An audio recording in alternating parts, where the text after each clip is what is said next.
Gracie Jiu-Jitsu rocks.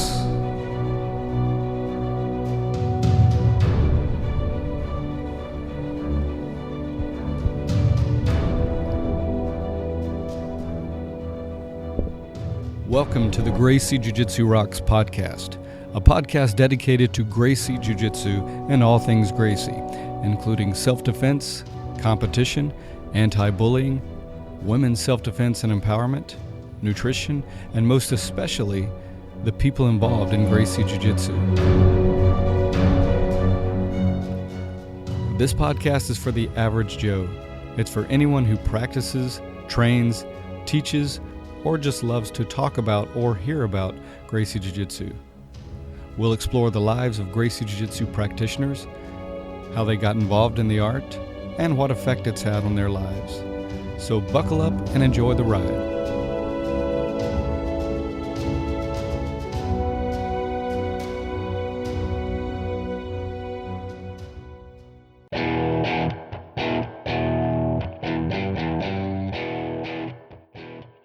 Welcome to episode 71 of the Gracie Jiu-Jitsu Rocks podcast. As always, I'm your host, Marty Josie, and thanks for listening. Today my guest will be Dr. Belisa Vranich, and we'll get to that in just a moment, but before we do, let's start off with our martial arts quote. And that quote is, "He who controls others may be powerful, but he who has mastered himself is mightier still." And that quote is from Lao Tzu. Okay, today we're talking about breathing for people in general society as well as athletes and martial artists. I've been interested in breathing for quite a few years and used to actually teach breathing techniques as part of a stress management program to cardiac rehab patients in the Duke Health System. I must admit, though, that over the past few years I've gotten a little lax with the practice of breathing and have fallen away from it to a large degree, at least as a regular practice. So I'm very excited to be talking about it today and, in essence, reconnecting with it through Dr. Belisa. Others in the jiu-jitsu world who have been longtime advocates of breathing include Steve Maxwell and, of course, Rickson Gracie. Both of these gentlemen have spoken on many occasions about the value and power of proper breathing. My guest today, Dr. Belisa Vranich, is a clinical psychologist and author of the book Breathe, the simple, revolutionary 14-day program to improve your physical and mental health. She's spent the last decade dedicating herself to the study of breathing. She's the founder of The Breathing Class and has appeared in dozens of national media outlets, including Anderson Cooper 360, CNN, Fox, The Today Show, Good Morning America, Inside Edition, The Wall Street Journal, Cosmopolitan, Men's Fitness, and The Huffington Post. She is a former sports psychologist for Gold's Gym and a columnist for Shape magazine. She's worked with a variety of populations, from average Joes to martial artists and combat athletes, to police and firefighters, helping them all to breathe more efficiently and effectively, and thus having a profound impact in their lives. I know you're going to enjoy this interview, so without further ado, let's talk to Dr. Belisa now.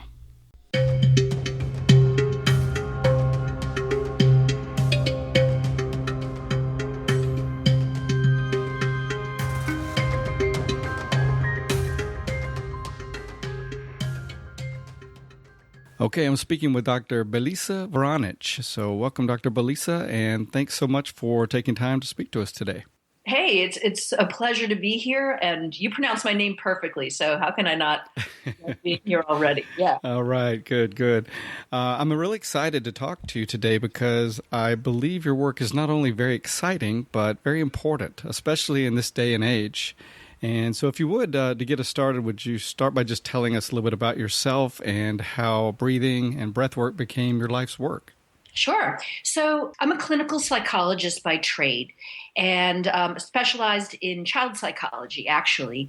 And I found a few years ago that I wasn't really thriving on stress. Like, it wasn't really good for me. I actually reached a point where it started to be hurting me. And I know that that resonates with a lot of people because although we like stress to a certain degree because it pushes us and it makes us do a lot of things, sometimes you go over a certain point and you either get hurt or something happens and you realize you're just not controlling your life anymore. So I got to that point. I started grinding my teeth and I found out I was not controlling my stress. It was controlling me.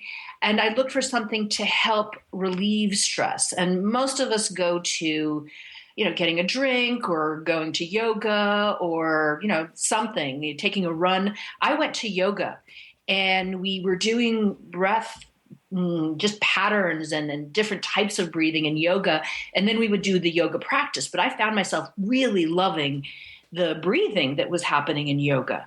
So being a bit of a nerd, I sort of went to look to see who else was doing breathing, what other sports were doing breathing, what other people were doing breathing. And mind you, it's gotten almost a little bit trendy lately. So it's kind of a surprise for me that people are paying so much attention to breathing right now. But back then, there wasn't a ton of groups going on. I had to find some and come over to the West Coast and take classes here and find people in different places in the United States. But I just got really obsessed, and in a good way, with breathing and what it did. And the more I researched and looked at academic papers and sort of the history of breathing and pulmonary health, the more excited I got. And that's kind of how it all started.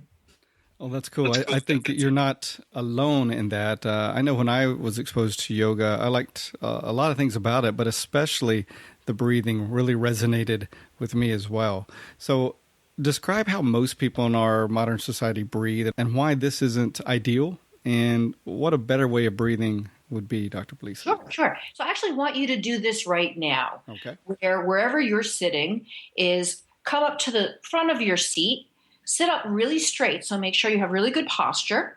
Okay. And then open your mouth. And I want you to take a deep breath in through your mouth. So inhale, fill all the way up, and then exhale, let it go. And if I hear a little breathing on your end, that's perfectly fine. Deep breath in, fill all the way up, and then exhale, let it go. So what you're probably going to find, if you're 9 out of the 10 people that breathe this way, is that on the inhale, you sort of stretch upward a little bit. And on the exhale, you kind of come down and lower and get comfortable and sort of closer to the ground or the floor. So just check to see if that resonates with you.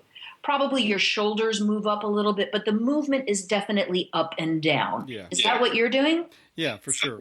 Yeah. Okay. So that's the way most of us breathe.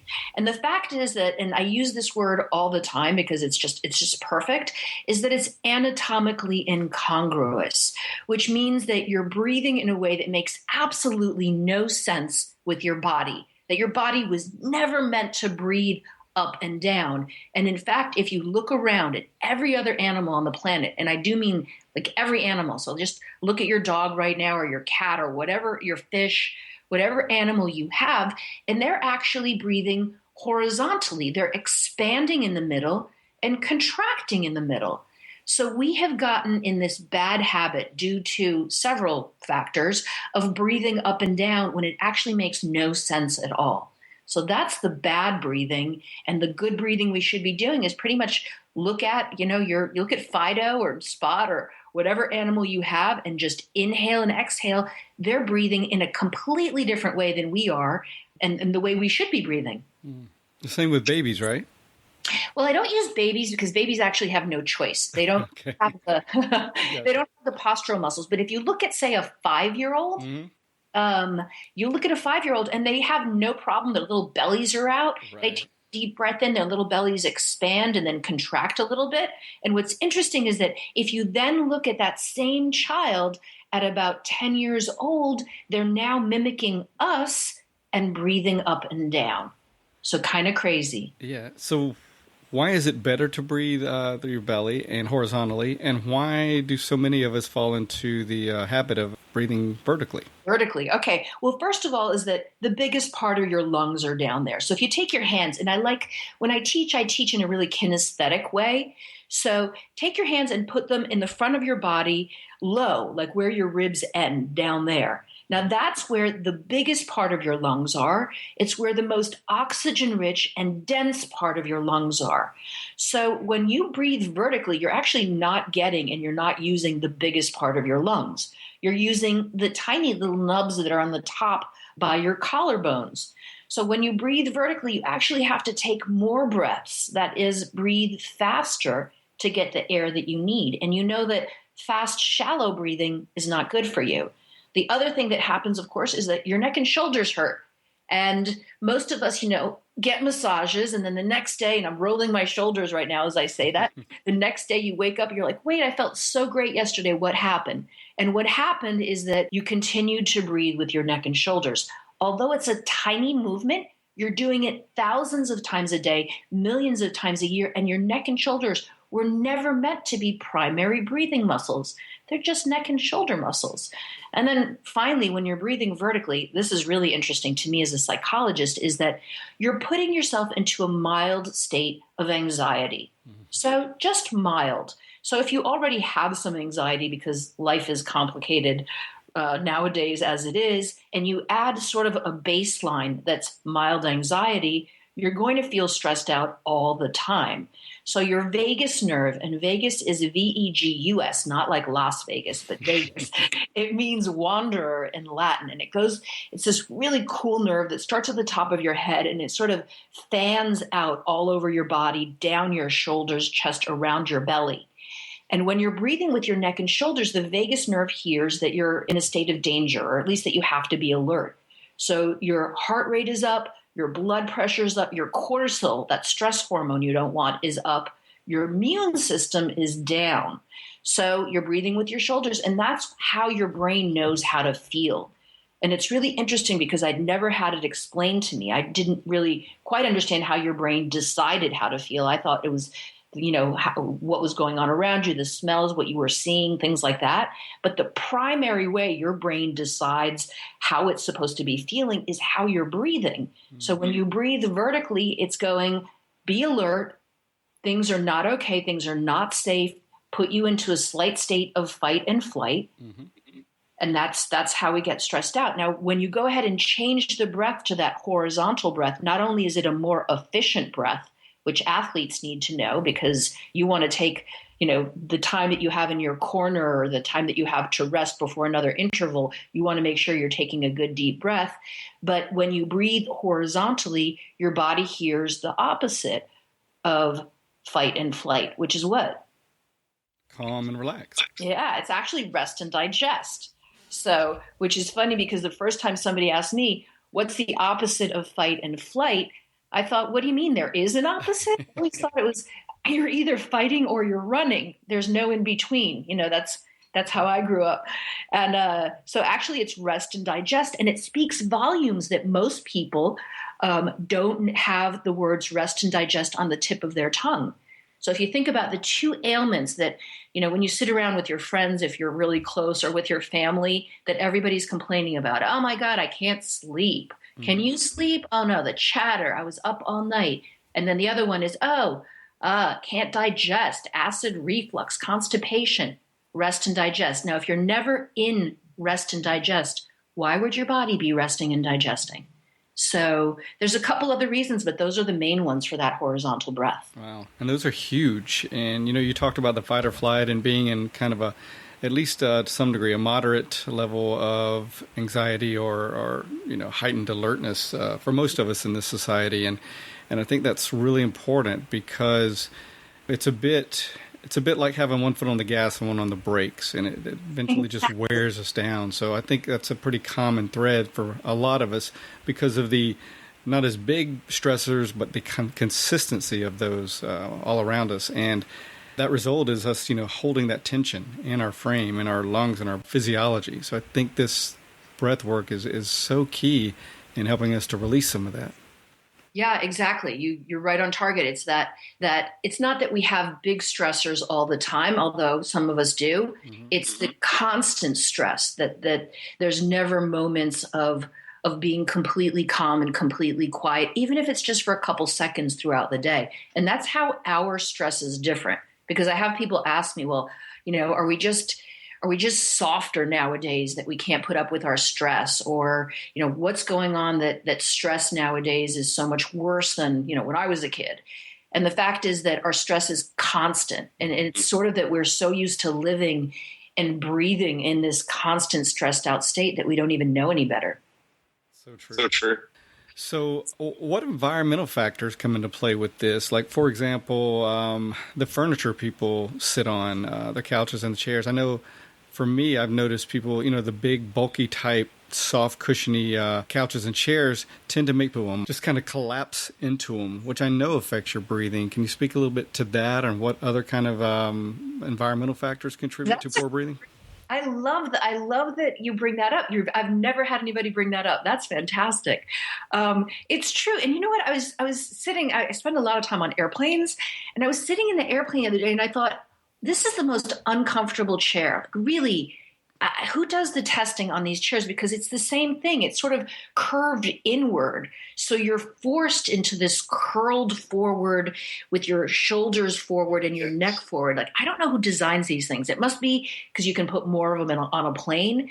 But same thing with our couches. You sit on your couch, and if it's a comfortable couch, like what we consider comfortable, you kind of sink in and sort of mush all together. So yes, our furniture, our furniture, just sitting, I shouldn't even blame it on the furniture, is that Americans sit 13 to 16 hours a day. So the first time I heard that, I was like, nah, no way. Or at least I said, not me. And I actually looked at my day, and I do sit 13 to 16 hours a day. And now I've started trying to stand up more. But, we sit at the breakfast table. We sit in our cars on the way to work. We sit at work. Then we go and we sit on that couch that makes us sit in a terrible position. And then when we're not sitting, we're lying down. So definitely sitting makes your shoulders rotate inward, and it makes you not take a good deep breath. So I definitely talk about posture a lot when I talk about breathing, because your posture affects your breathing up to 30%. So you could think you have great breathing, and maybe you do have a really good lung capacity, but if you're sitting, it's just really hard to breathe well. And then other environmental factors, I don't know if they're environmental, but they're more cultural, is gut sucking. Gut sucking, bracing, and muscular corsets. So those are kind of environmental and cultural. And what they are is that we suck in our guts. So one of the reasons that 5-year-old goes from a totally happy, round, beautifully breathing 5-year-old to a 10-year-old that's breathing in a stressed out, inefficient breath is because somebody comes around and just, pokes them in the belly and goes, cutie fatty or whatever. It may be a girl in first grade or whatever. And they start sucking in their bellies. And we do that. We suck in our bellies all the time. And part of it is trying to look thinner. And part of it is that there's this myth that, isometrically sucking in your gut all the time is really good for you. And the fact is that, and you know this when you're at the gym, if you don't fully extend and contract, then you're just doing half a rep or a quarter of a rep. So just keeping your belly tensed all the time does not make you stronger at all. In fact, it can add to your back pain and to pelvic floor dysfunction. So that's what gut sucking does to you. The bracing is just feeling prepared. And I know you do this and I do this too, is that if you're trying to feel safe and prepared, you just tense your middle. Now, if you're in a situation where, you're going to get hit in the belly or you're walking into a meeting and it's your power pose, I get it. But the rest of the time, you got to let it go. And then there's a muscular corset. And, if you're ripped and have a beautiful six-pack, it's gorgeous to look at. I'm all over it. But it really harms you and gets in the way from you taking a big, expansive belly breath unless you work on, being able to stretch those muscles and then contract them and still have your six-pack. I'm not saying don't have a six-pack. Right. I'm just saying make sure that you can expand in the middle of your body on the inhale and then contract on the exhale. There you go. That's great. So we get locked in these restricted forms with our breathing in our bodies. What about, and that's just from restricting ourselves, taking partial movements like you said, and eventually it gets kind of constricted. So I assume not only doing the expanded breath movements will help unlock that, but also what about getting body work? Like you mentioned massage, but let's say some structural body work that goes in and works on, say, around your rib cage, your intercostal muscles and any of that. Does that help, even your oblique muscles, will that help kind of open that breathing capacity?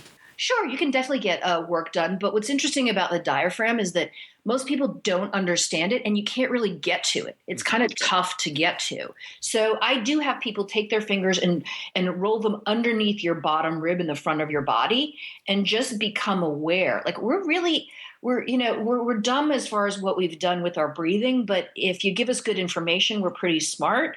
And if you start explaining to people and you do the explanation well, is they start getting it of like, oh, I understand my diaphragm, and it's not your fault. It's just that it's never been explained well, or the images you see of the diaphragm are so bad or confusing. It's usually this silly little red line that goes across your body.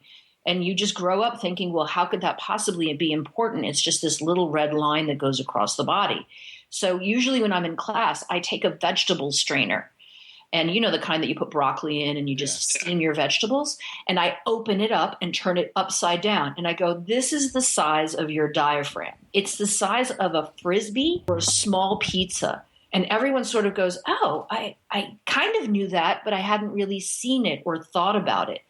And that's when you start having people understand their own bodies. And once you do that, they sort of get it themselves. And of course, massage is always great. Like I'm never going to say no to a massage, but there's so much that you can do on your own once you understand how your body works. And like you said, intercostals, especially if you're an athlete, you want to make sure your intercostals are stretchy because that way you don't get hurt. The more flexible your rib cage is, the less chances of you getting hurt. So just making sure when you do a side stretch, you're thinking about your intercostals, those 2 layers of muscles that go in between every single rib, and that you stretch on the exhale, but also stretch on the inhale. And that's very, very different than you've possibly ever done. I mean, it's just where your breath is going. But if you want to stretch your intercostals that are on the inside of your ribs, taking an inhale and then stretching them open is really going to stretch them a lot more. So there's a lot you can do on your own in addition to body work. Oh, that's really cool. So I got to share a thought with you and get your comment. I read somewhere, or I may have just heard it through conversation a while back, when you're talking about people being stressed out and everything. And, you know, there are people that smoke cigarettes to relax. Mm-hmm. And and no judgment there. People do what they feel like they've got to do to cope. But what I'd heard or read was, you know what, if you just played like you were smoking a cigarette and didn't actually have it, but just had your 2 fingers up and took in the kind of breath that you would with the long draw of a cigarette, like, you're a lot better off smoking without the cigarette as far as the benefits, right? Well, I mean, obviously it's not good for you, but I mean, just that kind of breath itself would really go a long way. Well, that's one of the things. I mean, there's the chemicals that are in cigarettes, but also smokers tend to be really good breathers. So once they stop smoking, they actually know how to take really deep breaths and how to extend the exhale. And your average person, it's hard to get them to do that. That's not a skill that they know. But when smokers decide to quit smoking, you know, if they decide to quit smoking, which again, no judgment, and then they are actually amazing breathers. So one of the things that smoking does is it makes you pause and breathe.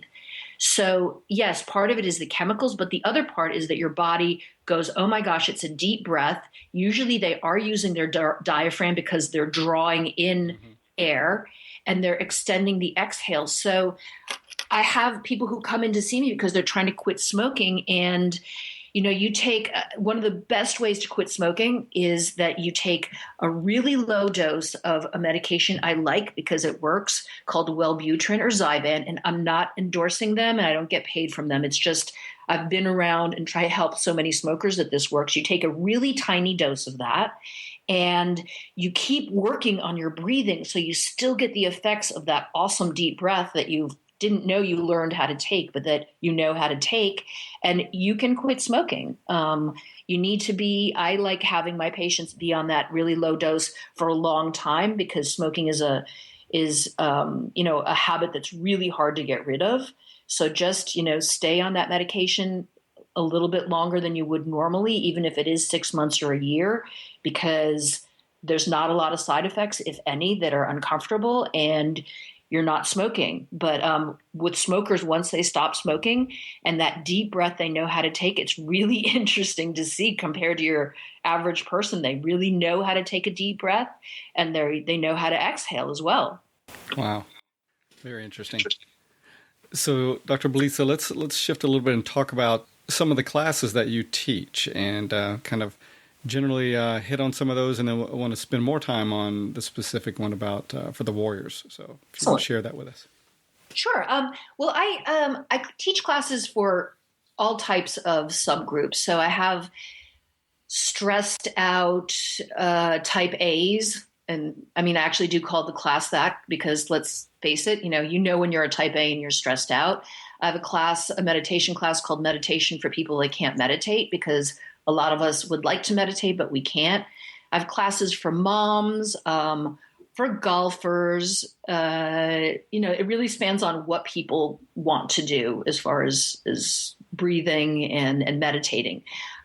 However, this class, my interest in this started with my own stress and for at least a good year or two, was just teaching warriors, just teaching people who were in extreme sports or military or law enforcement. So that's where this class comes from. And interestingly enough, the first class I taught was might have been the first Gracie Academy on the East Coast, Thornwood. And it was Steve Cardian, who hired me because he knew the importance of the breath from Hickson, obviously, like anybody who rolls and knows Hickson and the importance of the breath for him. So when Steve Cardian found out I was teaching breathing, he had me immediately come up and work with his fighters up at Thornwood. And then from there, I went and started working with first responders, sort of SWAT, Homeland Security, DEA, a lot of DEA guys in New York, and then came over to San Diego with the same group. So, and actually once I came over to California, I had Henry Akins, who's a Hickson black belt, find out about me and have me teach him and his students.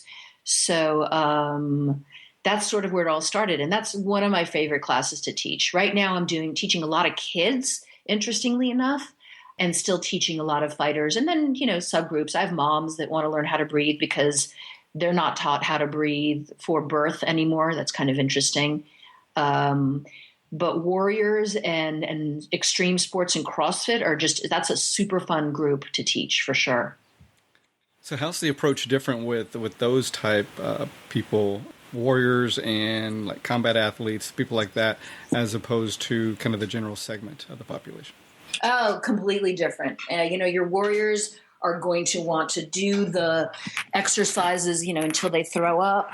They're very, very competitive. So you can't, it's a really fun class. I mean, it's a class I really super enjoy, but we focus on muscular strength when I work with warriors. We focus on being able to take an efficient breath in a few seconds, in being able to calm down as quickly as possible, then start up again as quickly as possible. And we learn how to deal with pain and how to deal with recovery. So your average, civilian is not really going to want to learn how to deal with pain, but your average warrior is going to want to learn how to deal with that. And also recovering between sets or between fights or between one day and the next as well. The efficiency of the breath is super important. For the theory goes that it's really the only, I can talk about amounts of oxygen, but one breath on the bottom of your body, a horizontal breath, is worth 4 to 6 on top. So if you think of yourself is that you're rolling or you're fighting and then you go to the side of the cage or the ring and you have a couple seconds to recover, is that you're going to want to take the least amount of time to recover. So if you're taking a horizontal breath, it's a more efficient breath. And it's also a breath that doesn't use up as much energy to get the air in and out of your body. So for instance, I can talk about different fighters that, you might have seen on television and how they breathe. Folks who wrestle or roll tend to have better horizontal breaths. Folks that come from a boxing background tend to have a more vertical breath. And, there's a lot of patterns that you have to dismantle. You have to be tight in your body so that you can take the punch if you get punched in your belly or on your chest, but you have to be able to breathe, what I call breathing behind the shield. You have to be able to breathe through your back then. And do you know how to do that? Most people just end up holding their breath or taking tiny breaths. So you're really reorganizing how their body breathes and their knowledge of breathing. That's really fascinating. And I've heard you also talk in terms of when you're rolling, if you're pinned on the bottom and, you feel that collapsing feeling like somebody's just smothering you, how this can really come into play in that situation as well. Well, weight distribution is fascinating for me. My brother did judo growing up, and now he's in jiu-jitsu, and my dad boxed, and I did Muay Thai. But, weight distribution and how you breathe when you're feeling smothered is key for sure. So if you only know how to breathe vertically and, you're either stacked or knee on, you're going to start panicking mildly, or a lot when you're in that position. But if you know your own anatomy and know that you can breathe through your sides and through your back, and you know how much air you need at any particular moment, and your breathing muscles are strong so that you can, if you get, half a second to take a breath, that you can take a really decent breath in that half a second, it gives you a lot of confidence. And again, when I do my warrior class, I focus on muscles, breathing muscles.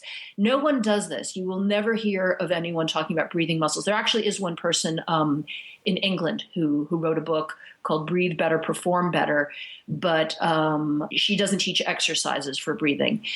I really focus on, are your breathing muscles strong? Because if your breathing muscles are strong, you're going to be able to you're not going to gas in the same way. So too often people think, I'm going to work on my cardio because I don't want to gas. That's endurance, that's conditioning. But the fact is that your breathing muscles are endurance and are conditioning. But if you're not doing them separate from your sport, you're not working out your breathing muscles. And I remember one of the first clients I got, one of the first patients I got was a brown belt, and he was going for his black belt, a Gracie Jiu-Jitsu guy. And he was so serious. I still have never seen anybody work in this way. So I taught him the breathing exercises, and he would sweat. And not only would he sweat, because they're hard, he pooled. So I was watching him. He was on his back, and he was doing some of the exercises I gave him. And he started sweating, so the sweat started dripping around him. And I'm looking at it, and I'm, yelling at him and coaching him along because he was doing great. And at one point, the sweat pooled around him, and I was just fascinated that he could go as hard as he could. And what happened is that his breathing muscles got so strong that he actually would never gas. He said, he just said, I don't gas. I might, lose because of technique. I might do something stupid. The other person might be better than I am. But as far as running out of steam, he didn't have those peaks and valleys in his energy or in his confidence that he had before. He got his black belt. He's an amazing guy. But the learning how to breathe and doing breathing exercises gives you confidence, and it fights what your worst enemy is as an athlete, which is something called perceived fatigue. And a lot of people think, it's heart, it's doubt, all these other things, but it's actually perceived fatigue. And it's a concept I love, which is that you have this sensation. It's a moment where you turn a corner and all of a sudden your confidence starts waning. You know it, you get a little bit panicky, and things start to crumble. And usually you think when people are watching you fighting, they look at you and they go, oh, he doesn't want it enough, or she doesn't want it enough. She doesn't have heart, or something like that. And the fact is that usually it's just that your breathing muscles are tired. And since they don't burn and they're deep in your body, you don't know that. You just feel kind of tired, and you don't know why, because your cardio is great. You know that you've trained, and you have an amazing team and trainer and coach, but perceived fatigue is your worst enemy. And the way you can make sure you don't have that is working out your breathing muscles until you just can't go any longer. And I know, when I work with warriors, one of the reasons I love it is because they go really hard. They want to break records, because I have records for all the breathing exercises I do. And the first thing they want to know is what's the record for that? And let me see if I can get to it.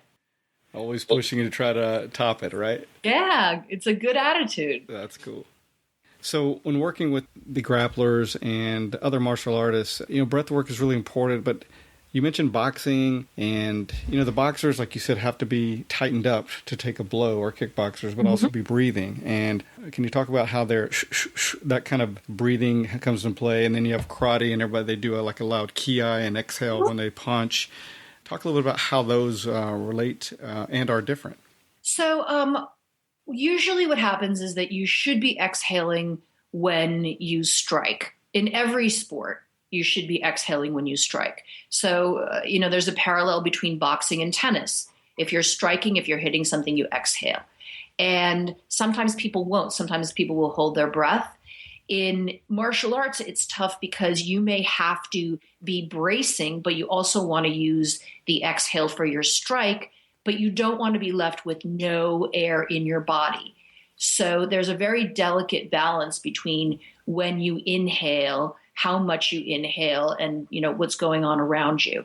It's not something that you can think about when you're fighting, when you're actually competing or when you're fighting. You just have to do what's come naturally. And if you have strong breathing muscles and you know how to breathe horizontally, then you're going to have more choices about when you take a breath and how you take a breath. And that's tremendously important. The sound that people make, whether you grunt or you yell when you strike, that's also a good confidence thing.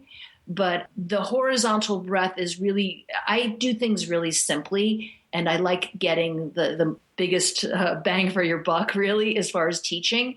And moving to have your breath be horizontal and your breathing muscles be strong is the best thing that you can do. And one of the reasons I love talking about details of this sort is that if you're breathing vertically and you're fighting with someone and you're boxing and you're fighting with someone who's seasoned and has good intuition, you're going to always, no matter how hard you try, you're going to telegraph your intention with your breath. So if you take a deep breath, obviously they're going to see it. But even if you take a small breath, that's the intuition that a person has about what strike is coming, is that they know the movement, the tiny movement of the person across from them when they take a breath in before they punch. So you want to move your breath to the middle, lower, and back part of your body so that your opponent can't see it. Interesting. So the two components, if I'm hearing correctly, are the awareness for you to change to horizontal from vertical, and then also strengthening those breathing muscles. And one thing I've really liked that you describe in your book is actually placing objects with some weight on your abdomen to condition your abdomen to carry that weight and to strengthen. Sure. Understanding the musculature. For instance, your inhale is governed by your diaphragm. It's governed by the inhale is the flattening out and the expanding of your sides that your diaphragm has. So if you think of it as that sort of a dome-like pizza or frisbee, when you inhale, it flattens out and it pushes your ribs open. And that's the belly breath. There's no air really going into your belly, but your belly has to open up, or your sides and your back if you're advanced. So that's your middle widening, just like any animal.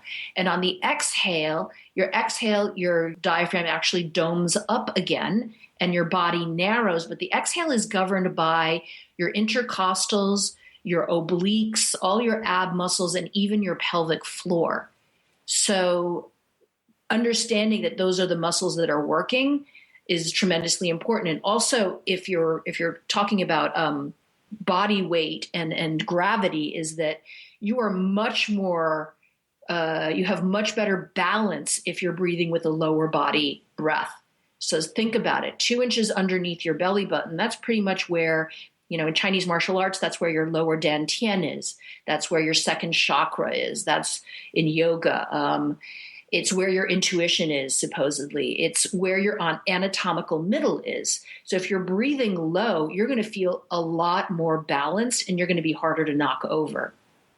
Another benefit that I think we should also point out is, unlike the circulatory system, the heart, and that has a pump, the lymphatic system, which is kind of like the garbage disposal of the body, doesn't have one. So diaphragmatic breathing is probably the best way to stimulate that as well, right? To relieve a lot of those toxins out of our system. I love that you say that. You're awesome. Yes, people don't talk about lymph. They don't really understand what it is. But the fact is that if you're trying to eat clean and live clean and just have as little garbage in your body as possible, is that you want to get your drainage system working. And lymph, you want to get lymph out of your body. And if you're breathing with tiny breaths with your shoulders, it's not cleaning out your body. You need to be breathing deep, huge, big movements, middle body breath where you're tipping your hips as well to get all that moving out of your body. So when I switch people to a horizontal breath and we do an intense session, I always say, drink a bunch of water, get in the bathtub with salt, because your body's going to be, getting rid of a lot of stuff that it's been hoarding because you haven't been breathing well. And then again, you mentioned something important, which is if you think about your diaphragm, we don't use our diaphragm. Usually it's stuck. So when someone right now is trying how to breathe, they'll probably have this sensation of, I don't really feel like I'm expanding. And that's because if you've been bracing your body for 10, 15, 20 years, your diaphragm's kind of stuck. So it's going to take a little work for it to realize, hey, this person's unbracing and letting me work. And sometimes that comes with a deep sense of relief. But think about it. Your heart is right above your diaphragm. So if you think about, granted, we have a lot of heart disease because of how we eat, but your heart depends on the massage from your diaphragm to feel good and work well. Just like think about what's right underneath your diaphragm, your whole digestive system. So every time you breathe with your diaphragm expanding in the middle on the inhale and exhaling and narrowing your body, all your digestive organs get this incredible massage. What's called peristalsis gets supported. So all of a sudden, you're inhaling and exhaling, and all your intestines are getting massaged on the inside. Outside massages on your muscles feel great, but the most important massage you can give your body is massaging your liver, your adrenals, your kidneys, all your intestines with your diaphragm. And all of a sudden, you don't have as much acid reflux. Everything is moving along a little bit quicker. So yeah, there we go with diaphragm breathing and what can happen to your body. So the way you describe it just makes me think of as well Rickson Gracie. You brought Rickson up a while ago, and I had a chance to train with him years ago, and he would always, when he rolled, make the sound like shh, shh, shh, shh, shh, just constant little exhale. So I know he was doing something very efficient. But what I wanted to ask specifically is, I'm sure you've seen the clips or either the documentary Choke. And there's that part where he's really doing the breathing, and you can tell it's doing some kind of stimulating or massaging to the inner organs. And it's just very unique in the way he's doing it, or at least unique to most of us. What kind of breathing is he doing in that sequence, especially where it goes kind of top to bottom, but also left to right and really weird with his abdomen? So Rickson does yoga breathing. He obviously studied yoga and not only has a yoga mindset, but he was doing stuff in freezing cold water and breath work long before anybody else was.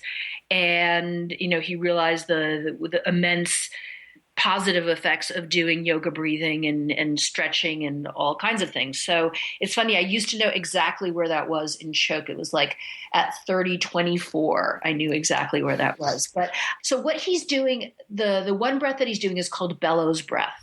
And that is an inhale and an exhale. And he's using his diaphragm when he breathes. You will not see him breathe vertically at all. Right. And bellows breath is when you pull in air as your belly inflates, and it is a feeling of pulling in air. It's not just inhaling. It's this really vigorous inhale and exhale. So one of the breaths he does is that one, bellows breath. It's hard as hell. Like literally, you'll probably be able to get to a minute, maybe a minute and a half. And that's a breath I do in the Advanced Warriors class because you're using all your inhale muscles and exhale muscles. You have to train for it. The other thing he does is from yoga. It's called Nauli. And Nauli is something that you have to train for as well. It's when you're able to really exhale and use your exhale muscles. And most folks, when they exhale, they can go to a brace. So if you try it on yourself, try narrowing your body as much as possible, you usually get to a flat stomach or sort of flat stomach. And it's that exhale where your belly button gets closer to your spine, where you actually get a C shape, it's concave, that's the one that's much, much harder. And you have to have a lot stronger muscles and a lot more control to be able to do that. So what you see him doing is called Nowli. You can actually Google that and see people in yoga doing that movement. It's amazing for your digestion and for the strength of your exhale muscles. It's just fantastic. Yeah, it's very interesting looking, and you can tell it's just doing some kind of internal cleansing. I mean, it's just awesome. All right, so what about when, as I described, when he's rolling and he's just making the constant short throughout the rolling? What's the benefit of that? So you see, actually in Sistema, they do those short little breaths as well. And what's important, in sports in general is not the inhale, it's the exhale. So whenever I work with coaches, I say, don't say breathe, say exhale. Because often what happens is that the worst thing you can do when you're doing a sport is to hold your breath.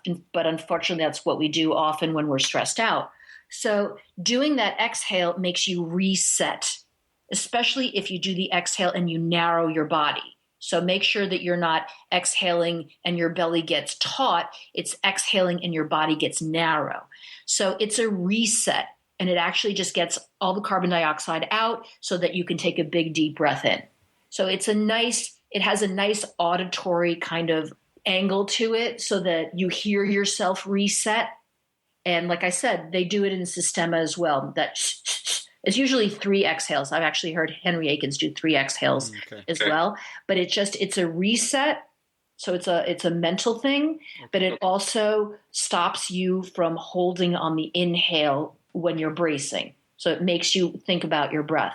And again, if you coach, the best thing you can say to your fighters is not breathe, it's exhale, because very few people will hold on the bottom of the exhale, whereas everybody holds at the top of the inhale. Fascinating. All right. So for the sake of time, Dr. Belisa, I could talk to you for all day about this stuff for sure. Want to get you to just talk a little bit about some of your causes. I know you're passionate about a lot of causes, but maybe Hope and Grace or Liam's Life or TAP, or whichever one you want to talk about, and just share some of those with us.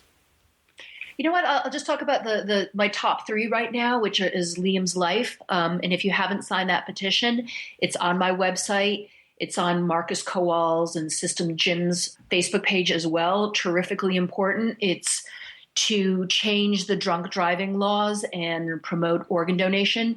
If you have not filled out the form and you're licensed for organ donation, please do. I also have always worked with homecoming vets in any way that I can. It's terrifically important to support our troops and support our homecoming vets. And then anybody who knows me knows I always have at least one rescue dog, usually, well, actually, they're all kinds, usually with me. So adopt, don't shop.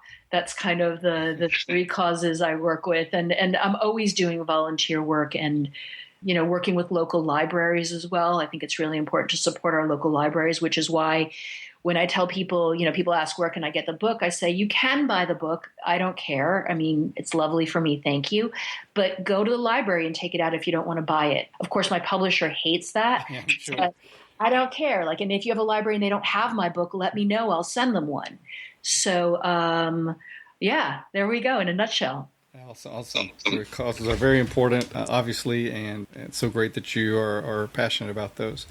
I want to give a quick shout out to Steve Carty, and you mentioned him earlier, and really enjoyed having him on the show. And he's the one that first told me about you and your work. So thank you, Steve, for that. And also want to say, just as a person that's getting older, as a jiu-jitsu practitioner and martial artist, I think it's more important for someone like me to really get more into this breath work as far as functionality and how it applies to your martial arts and sports, but also just for general health. So I'm definitely going to be checking out even more. And I want to thank you so much for sharing the information as well as a glimpse into your life and what you are into.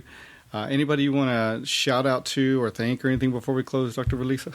I actually want to thank you. You were an amazing interview. It's so nice to get asked questions that that go that span all over the place from me to warrior questions, which I always love. So I'm going to shout you out, actually. Well, Thank you you for very much. My pleasure. Tell us where we can find out more about you and your work, please. Sure. So my website's called The Breathing Class. The book that just came out is called Breathe. Obviously, I'm not very creative with my marketing. And I do breathwork classes all over the United States. It depends if you can get a group of people together. I'm doing a lot of teacher training lately as well. I give continuing education credits, and you can actually learn how to teach what I do. There's a class now in Los Angeles. There's one coming up in London. There's another one in Australia, and then September back in New York. So the breathing class, and I answer emails. I love getting questions. Just reach out. Well, thank you for sharing, and thank you for what you do, and I wish you a long, healthy, happy life and continued great breathing. Thanks, Marty. Okay, really enjoyed talking with Dr. Belisa. Such a fascinating person and such an interesting subject. We can all benefit from learning how to breathe better and from incorporating breath work into our daily lives. Stay tuned now for the Make a Difference, Make an Impact segment.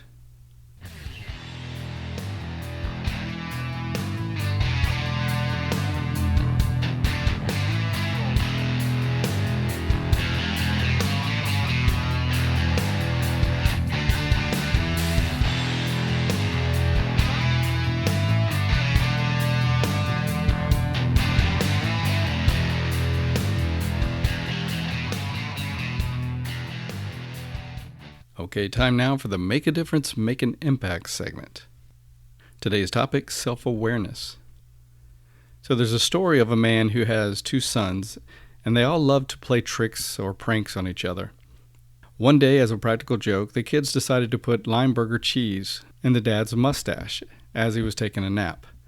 After a while, the dad woke up and said, "This room stinks." And he walked down the hall and into the kitchen, and it wasn't long before he decided that the kitchen smelled too. So he walked over to a window and opened it to get some fresh air. Much to the dad's surprise, the open air brought no relief, and he proclaimed, "The whole world stinks." So how true that is in life. When we carry our Limeburger cheese in our attitudes, the whole world smells bad. So this story speaks to both our attitudes and our self-awareness. It speaks to our attitudes in that if we have a bad attitude, we tend to see everything around us in a bad or negative light. It speaks to our self-awareness in that if we are aware of our own, quote, Limeburger cheese, we tend to have a much clearer perception of our circumstance. For example, if I'm aware that I'm in a bad mood or grumpy for whatever reason, for me it's usually lack of sleep or low blood sugar, if I'm aware of this, I'm less likely to blame others for what's happening to me. If I get into an argument with my spouse or a significant other and I'm aware that I'm in a bad mood, I'm more likely to diffuse the situation before it goes very far. Well, I may not catch this until I'm in the middle of the argument, but even that is better than not being aware at all. If I'm unaware of being in a bad mood, I'm much more likely to blame the other person for my misery or ill feelings. The reality is that none of us are perfect, but the more aware we can be of our moods, of our Limeburger cheese, the better we'll be. Increased self-awareness breeds increased sensitivity and harmony. So as you go through your day, your week, your month, seek to cultivate your self-awareness. Stay in the moment and be mindful of your thoughts, your feelings, and your moods. I think by doing this, you'll have much better experiences with yourself and those around you in your life. And that's going to do it for this edition of the show. As always, I thank you for listening. I appreciate all feedback, so if you have feedback, please don't hesitate to give it. If you have ideas for the show or for guests, please let me know about those. You can leave feedback on the website at www.graciejujitsurocks.com. You can also leave feedback on iTunes, and while you're there, make sure to rate the show. It helps us with our standing in iTunes. If you haven't liked us on Facebook or follow us on Twitter, please go ahead and do that. And don't forget to share the episodes on your Facebook and social media. Again, thanks again for listening, and until next time, This is Marty Josie, and I'll see you on the mat.